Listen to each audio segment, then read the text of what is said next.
Hello, so I'm here at the Seton Youth Shelter with Jennifer. Thank you so much for having me. You are welcome. Glad to have you here today. So tell me how the facility was started. Like, what year was it? Well, we've actually been in this location since 1985. Wow. We were started by a group of concerned community representatives who wanted to help, at that time, some girls who had run away and needed a shelter. And we've grown in the last 35 years into 2 shelters, a youth outreach program, and a mentoring program. So we offer services to youth throughout our region and beyond. And since 1985, we made a promise then that we would never charge youth or their families, and we've been able to keep that promise. So everything that we do offer here is free. That's amazing, especially right now in this time we're going through.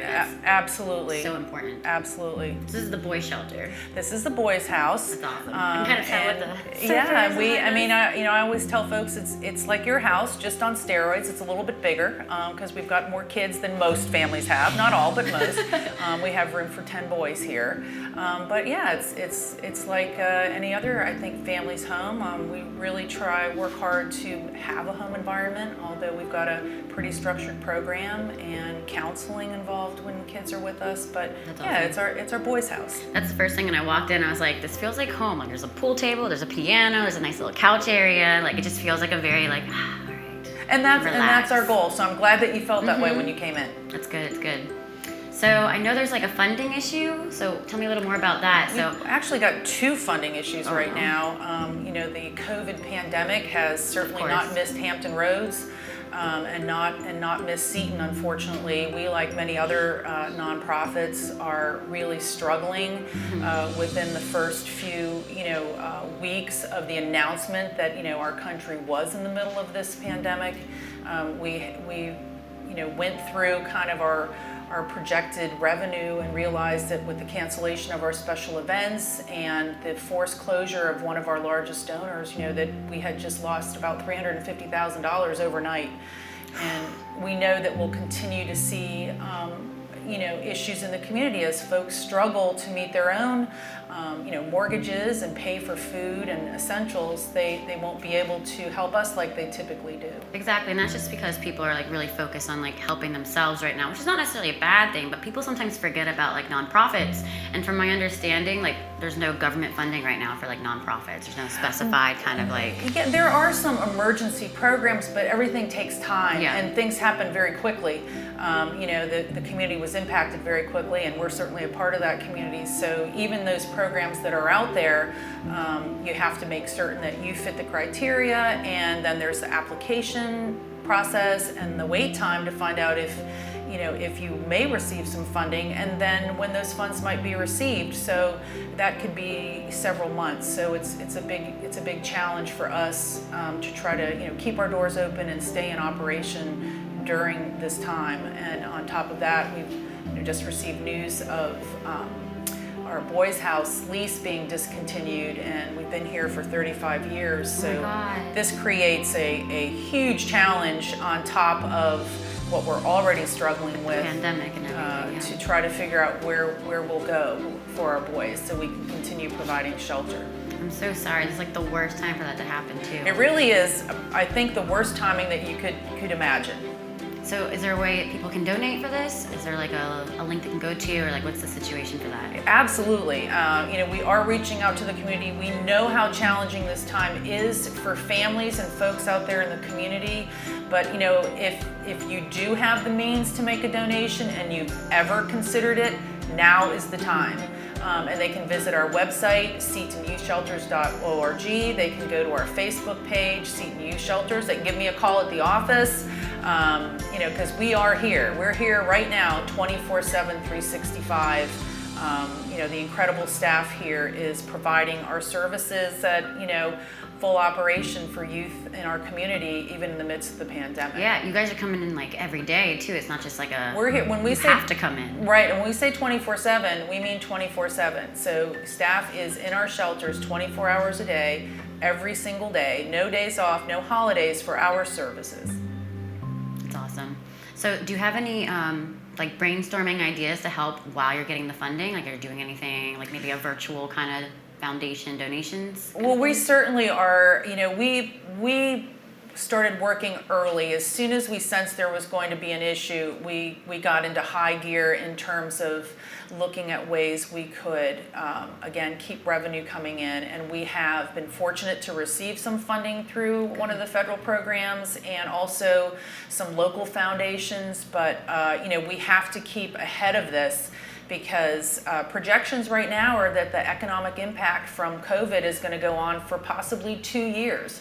So that means, again, that the folks in the community that we typically look to for support may be unable to do that for quite some time. So we have to identify and find, other funding sources. And so we're doing that. We're working on that now. But we actually did have a family make a very generous donation last month, and it really helped us with some of the deficits that we've been seeing. And they said that, we heard about you and we decided now was the time, and we were just, thank goodness that now was the time for them. So yeah, we're here and we're accepting donations. So just give us a call or visit our website or Facebook page. And like I was saying, I feel like with word of mouth, when people start hearing about it, because for me, I've heard about you guys my whole life, but I didn't know you guys were in such dire need for help.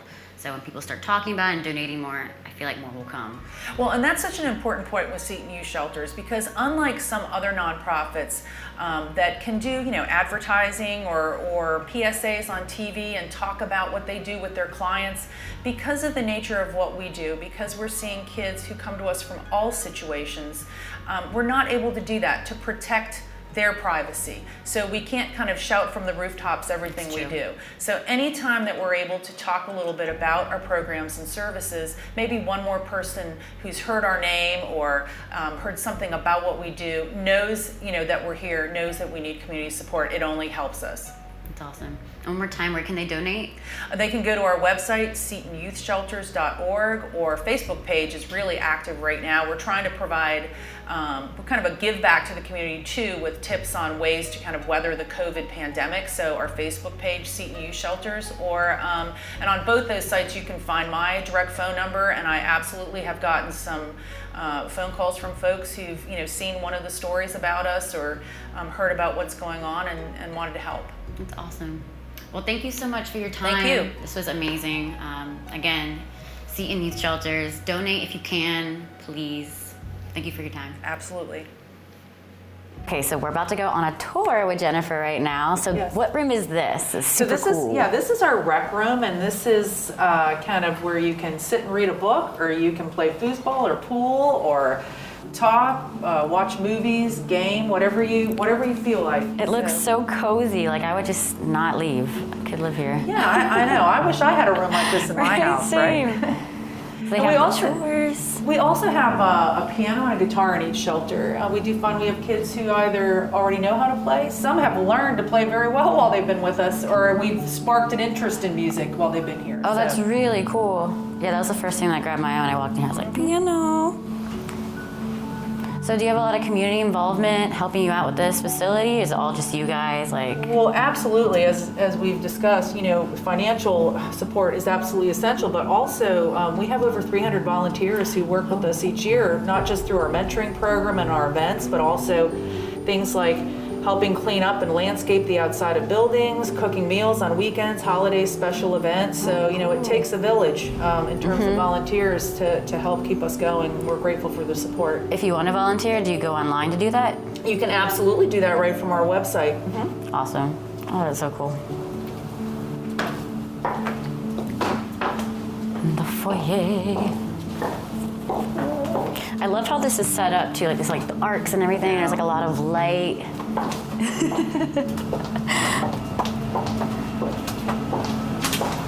Oh, cute.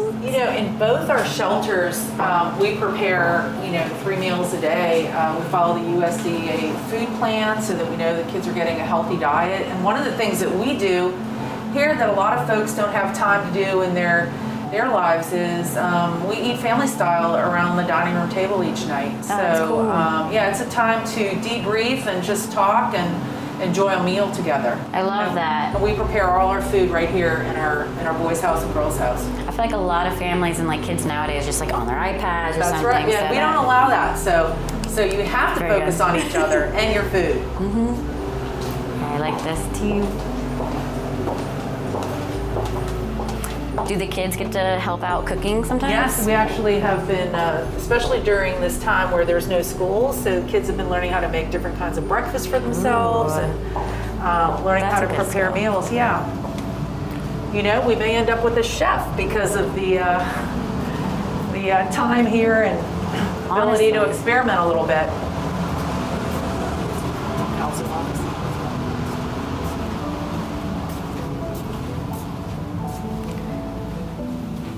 So when our boys and girls are with us here at Seton, we offer group, individual, and family counseling.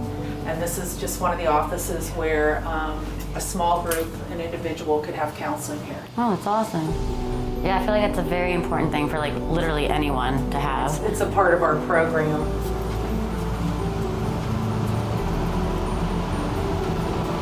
Are we allowed in or what? Okay, what? I'm sure what you're.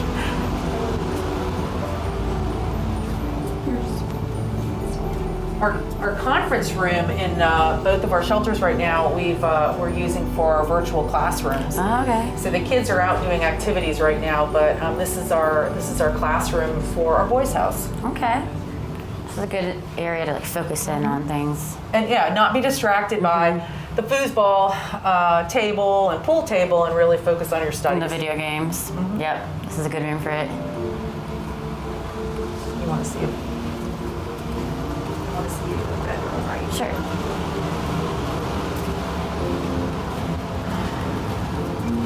I love all the inspirational quotes around too. I've seen a lot of like the artwork and things.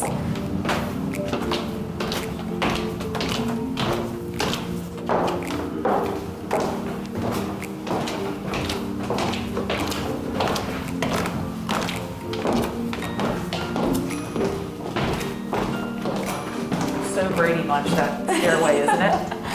I love it.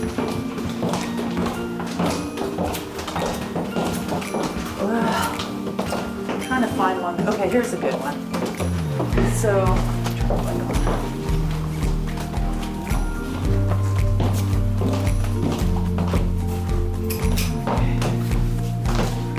this is one of our bedrooms at the boys' house. We have room for 2 boys in each room. And we encourage kids to personalize their space if they want to. And just like any other household, you'll see some rooms that are super neat, some not so much, because every kid has their own personality, and their room reflects that, just like adults. For sure. This seems very clean. I like the Spider-Man pillow. Oh, I like the wall art. It's so cool. I'll let you lead. Yeah, this is a super awesome facility. We work on keeping it as up to date as we can, and especially now, many daily cleanings because we want to keep everybody safe. For sure. You gotta.